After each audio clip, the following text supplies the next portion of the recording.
Jusqu'à 19h sur Vivacité. What the Fake, c'est un nouveau projet transmédia interactif de la RTBF à destination et avec la collaboration des adolescents, mais pas seulement, aussi à destination des parents. L'idée, c'est d'évoquer à travers leur langage et leur rapport à Internet le rapport des ados aux réseaux sociaux. Et Sophie Berck est avec nous. Bonsoir. Bonsoir. Bonsoir. Alors c'est vraiment ça, c'est se mettre à l'écoute des adolescents et voir comment ils appréhendent les choses quand ils se retrouvent face à leur écran.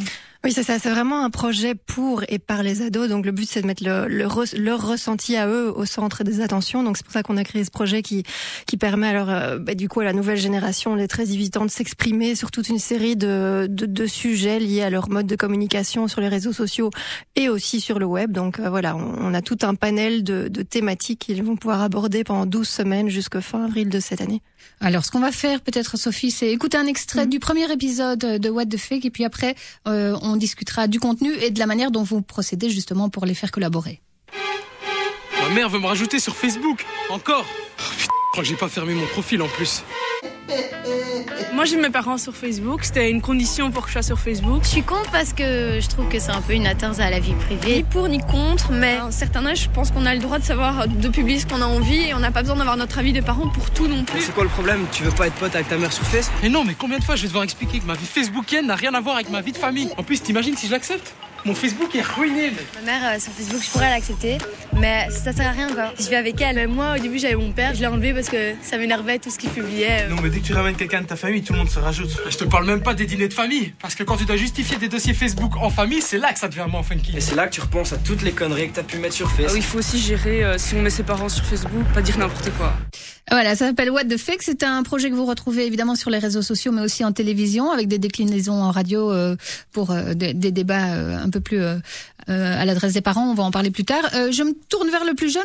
Tom Salbet, vous êtes ami avec vos parents sur Facebook? Ah mais non, mais ils sont pas inscrits sur Facebook. Ah voilà, vous les avez interdits d'inscription. Ils me l'ont proposé, ils me sont dit... Vous leur avez dit que ça n'existait plus. Ouais, c'est ça. Je leur ai dit que c'était terminé. Mais c'est vrai que c'est une question qui revient souvent dans les familles. Est-ce qu'on est Anne, est-ce que vous êtes amie avec vos enfants sur Facebook? Non, ouais, j'ai pas envie que ma fille voit mes dossiers. Voilà, c'est j'allais dire parfois c'est l'inverse aussi. Les parents n'ont pas envie que. Non, on en a discuté, mais on est tombés tout de suite d'accord toutes les deux. Donc j'ai une ado de 16 ans, la plus petite n'a pas encore de profil, mais ça n'a pas fait un pli. La discussion a été vite clôturée. Et je me sentirais très mal à l'aise d'avoir un droit de regard sur ces échanges avec ses copines et qu'elle ait un droit de regard sur les vôtres d'ailleurs, avec mes copains et mes copines. Exactement.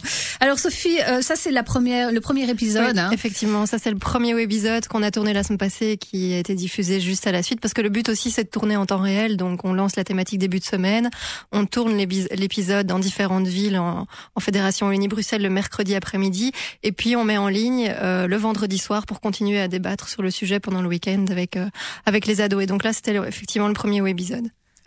Avant de lancer le sujet suivant le lundi. Anne, vous vouliez... Et comment les recrutez-vous, ces ados qui vont témoigner? Alors, il y a plusieurs manières de les recruter. On utilise évidemment la page Facebook du projet. On leur demande dans un premier temps leur avis. Et puis, on leur dit, voilà, si vous avez envie de participer en tant que figurant ou pour donner la réplique à notre maître de cérémonie virtuelle qui s'appelle en fait Nixon, qui est un jeune comédien et rappeur belge, voilà, si vous avez envie de participer, venez nous rejoindre à tel endroit, telle semaine, entre 14h et 17h. C'est pour ça qu'on a fait le mercredi après-midi. C'est pour être sûr que les ados soient disponibles.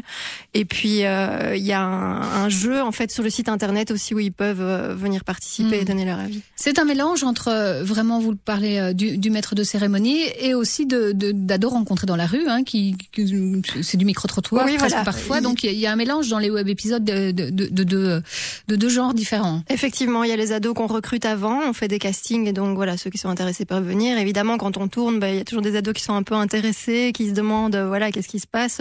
Et s'ils ont envie de participer, c'est ça le but en fait, c'est vraiment de les faire interagir en temps réel avec nous sur le tournage. Alors ce qui est intéressant aussi, c'est j'imagine d'avoir le retour des ados sur leur vision des réseaux sociaux qui est différente de celle des adultes. C'est vrai qu'ils n'appréhendent pas du tout les choses comme nous. Non, pas du tout. Et ça a été une difficulté quand on a pensé le projet. On s'est dit tiens, il faut pas qu'on fasse un projet un peu ennuyant d'adultes fait pour les ados. Il fallait qu'ils sentent vraiment que c'est pour eux et que c'est un espace ouvert qui qui font évoluer l'espace comme ils l'entendent. Donc effectivement, oui, on a vu leur réaction sur le premier webisode, on s'est rendu compte finalement que c'est assez ouvert au niveau des avis, etc. Il y a un peu de tout dans les résultats de la première thématique, donc c'est assez intéressant. Est-ce que justement, quand vous avez conçu le projet, vous avez invité des ados à réfléchir avec vous pour pouvoir être dans le bon langage? Effectivement, il y a eu un gros travail sur le copy pour être, comme vous le dites, dans le bon langage. Et puis on avait ce qu'on a appelé un groupe d'ados sultans qui nous ont suivis dans le développement du projet pour nous dire, bah oui, ça, vous allez être ringard là-dessus, là, ça c'est bien, etc. Bon, après, je sais pas si ça représente la vie de tous les ados, mais en tout cas, on a essayé de réfléchir avec eux à la base des développements aussi, ça c'est sûr. La deuxième question, celle qui a été lancée aujourd'hui, c'est tu t'es déjà fait cramer à cause d'une photo ou d'un post.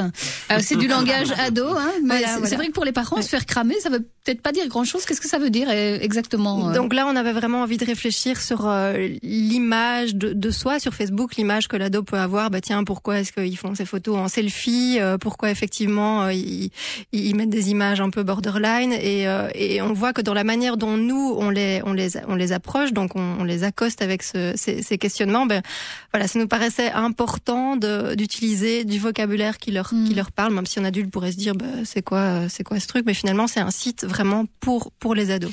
Alors il y a des questions, on l'a vu avec les parents sur Facebook, ils se posent des questions, ils interagissent entre eux.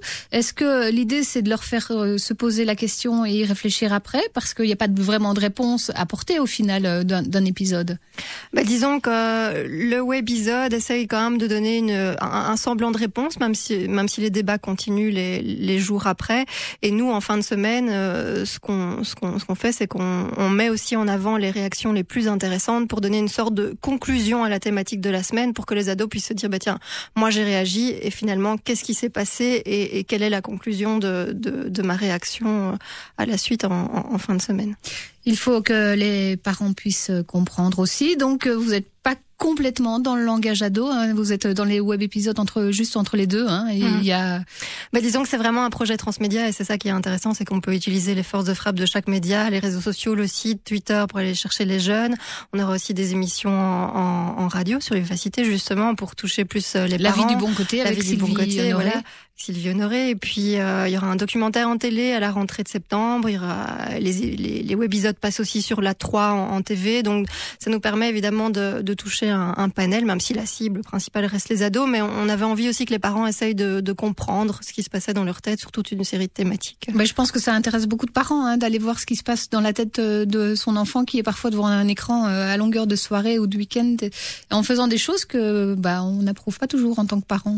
Oui, ou une pratique aussi des réseaux sociaux, par exemple sur Facebook. Moi, je sais que mon aînée, elle chatte tout le temps, donc elle est tout le temps en messagerie instantanée, et elle poste très peu de choses sur son mur, ce qui est plutôt pas mal, je trouve. Enfin, en termes de protection de sa vie privée à elle. Donc voilà, c'est étonnant. On les voit plus beaucoup réagir à des choses plus sérieuses ou plus graves, ou quand il y a des tensions de vive voix. Les adolescents passent beaucoup par les moyens de communication numérique, que ce soit Facebook, les réseaux sociaux, mais aussi le SMS. Quand il y a des disputes, on n'en parle pas en face, on règle ça par voie de message. Est-ce que c'est quelque chose que vous allez aborder? Moi, je trouve ça assez interpellant en tant que parent de voir que les enfants ne se parlent plus quand ils ont un problème. En fait, ils règlent ça de manière Oui, c'est vrai, ils règlent ça sur les réseaux sociaux, sur le web.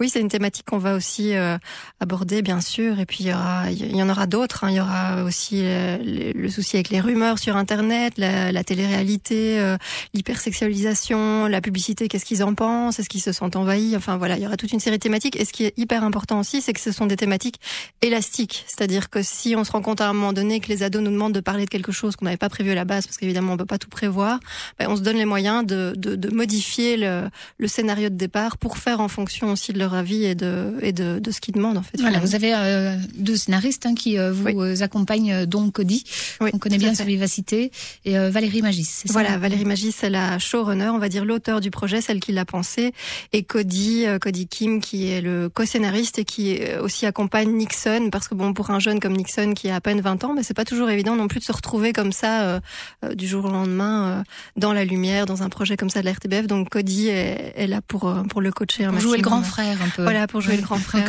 Alors qu'en taille, je suis pas sûre que... Ouais. Oui, avec un esprit très adolescent. Voilà, aussi, tout à fait.